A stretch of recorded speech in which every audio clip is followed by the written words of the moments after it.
నా పేరు పాపారావు. తలవారు బయోపింటి ఇస్తేనండి. బయోపింటి మందు కొట్టాను. పచ్చదోమ, తెల్లదోమ, పిండి నల్లి కూడా పోయినప్పుడు ముడసపోయింది. ఇప్పుడు కొద్దిగా నీట్గా ఆకులు కూడా శుభ్రంగా ఉన్నాయి. పెయిన్ బంక్ కూడా పోయిందండి. ఫస్ట్లో మొత్తం ముడసపోయింది. ఇంతకుముందు పెయిన్ బంక్ ఏం లేదు, ఆకులు కూడా పెద్ద పెద్దగా వస్తున్నాయి ఆ మందు వల్ల. అందరూ రైతులు కొట్టవలసిగా కోరుతున్నారు. మీది ఏ ఊరు? ఎర్లపొడి. ఎక్కడ తీసుకొచ్చారు మందు? రామకృష్ణ అని షాప్ పేరు. రైతు నేస్తం కదా? రైతు నేస్తం ఈర్లపొడి. రామకృష్ణ గారి దగ్గర తెచ్చారు. ఏ మందులు తెచ్చారు? వైదేహి కంపెనీ వాళ్ళది తల్వారు బయోపింట్ మందు తీసుకొచ్చి కొట్టారు. అప్పుడు ఏం ఫస్ట్ ఈ మందు కొట్టక ముందు ఏం ఉండే అండి? మందు కొట్టక ముందు మొత్తం పేరు బంకాను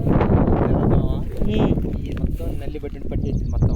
ఓకే. మందు కొట్టాక కొద్దిగా పెద్ద పెద్ద ఆగుతుంది, నీట్గా వస్తుంది. మందు కొట్టిన తర్వాత పెయిన్ బంక పోయింది. తర్వాత ఏం పోయింది? పచ్చదోమ పోయింది, తెల్లదోమ పోయింది, పెయిన్ బంక పోయింది. ఓకే. ఓకే, గ్రోత్ అయితే మంచిగా ఉంది.